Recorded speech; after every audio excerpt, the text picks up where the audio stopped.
Okay, so let's start Metal Gear Solid: The Twin Snakes and see how it fares. Now, for those of you who don't know, this is a remake of the original Metal Gear Solid, and this game was released for the Nintendo GameCube. I am a huge Metal Gear fan, loved every game in the series, so when I was first going to try this game, I was really excited because I loved the first Metal Gear Solid, and I must say I was really disappointed. And I'll point out, of course, the things that really bugged me about this game when we get to them. But overall, I just don't get why so many people really love this game. Because in my mind, they can't have played the original then. Because there are so many... no, I won't go into it now, because we'll get to them eventually, but what I just want to say is that's really the reason why I wanted to do a review of this, because I just don't get why so many people love this game. Especially if you compare it to the original, which I feel you have to do when it's a remake.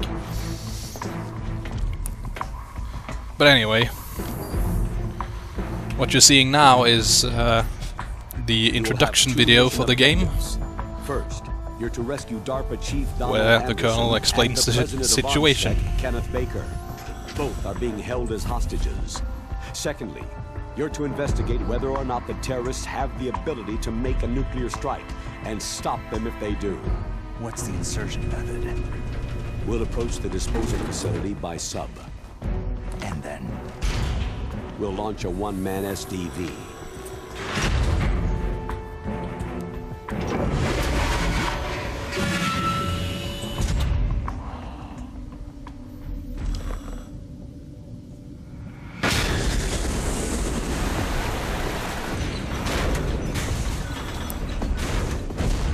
And for those of you who are familiar with the original game, you will have noticed already that the game isn't just a graphical update. The cutscenes are completely redone, and that's mainly because they used a different director. In the original, Hideo Kojima, who I consider to be one of the greatest video game geniuses out there, was the director. In this one, I think he was just a producer. I can't remember the name of the director now, but you'll definitely notice that this game was not directed by Hideo Kojima. It does not have a Kojima feel. But I won't bash it too much already, because we haven't really started yet, so... in interrogation and a formidable gunfighter. And finally, in charge of them, Foxhound Squad Leader, Liquid Snake. Liquid Snake.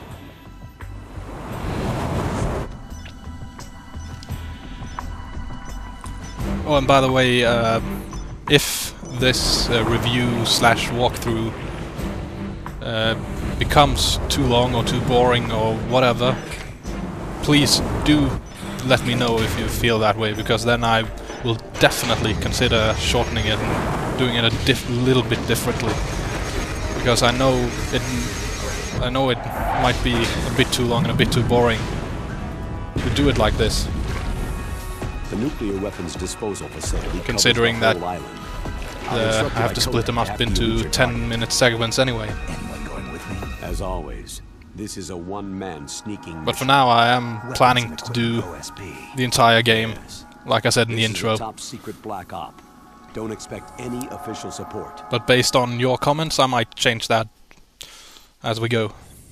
So anyway, with the intro video over, let's start the game, which begins with Solid Snake swimming up to the base.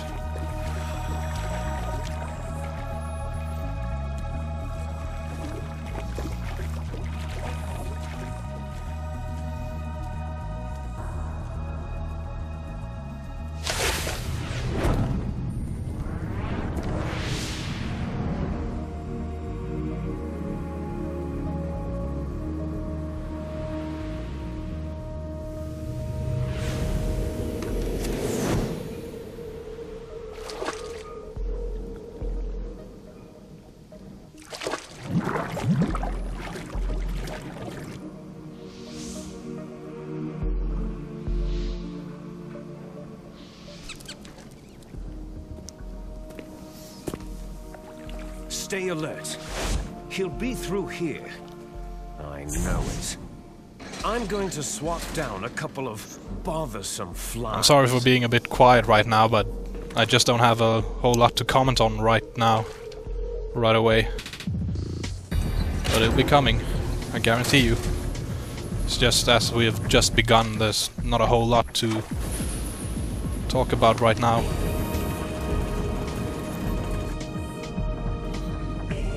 I will say though that the opening cinematic is definitely completely okay.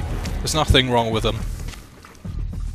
But they're basically the same as the original though, just with a few different camera shots and camera angles and all that.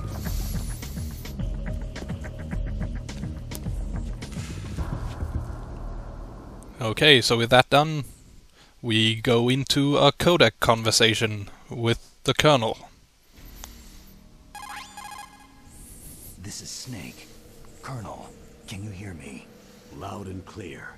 And as you can see, they have kept the original codec images from the original Metal Gear Solid game. You'll have to take the elevator to the surface. Which I don't mind. I think those images are really nice, they're very well drawn, but I don't really understand why they changed not everything, but almost everything else in the game, but decided that to keep those codec images, and especially not for another reason, which I will point out later in the game. To receive the call. The codec's receiver directly stimulates the small bones of your ear. No one but you will be able to hear it. Got it. Okay, I'm ready to go. Okay, so now we actually begin playing. And what this game is basically Metal Gear Solid with the engine and gameplay features from Metal Gear Solid 2 Sons of Liberty. And here's the first example of that, the M9, the tranquilizer gun, which you didn't have in the original, but it was available. You did have it in Sons of Liberty. Snake, you'll have to crawl to get through there. First, crouch down by pressing the crawl button. And I like those new additions to the gameplay. I like the fact that you now have some tranquilizers and you can stand up by pressing the crawl button again. And that they've implemented the new gameplay features. That's very, very neat. That's something you almost expected, though.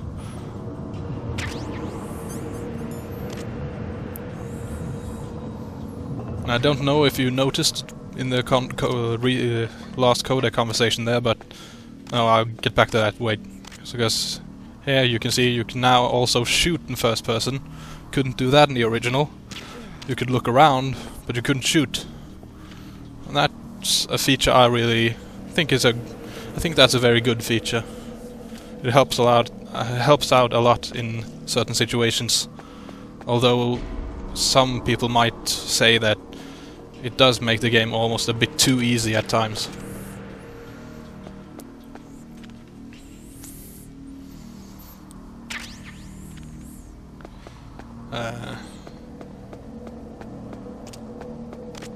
And now I think I'm going to try and get a dog tag, which is also something implemented from Sons of Liberty.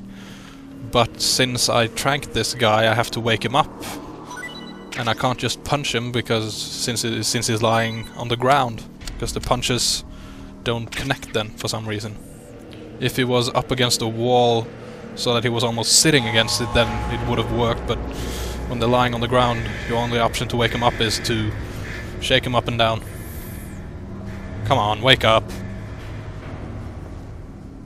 Oh. Sorry about this.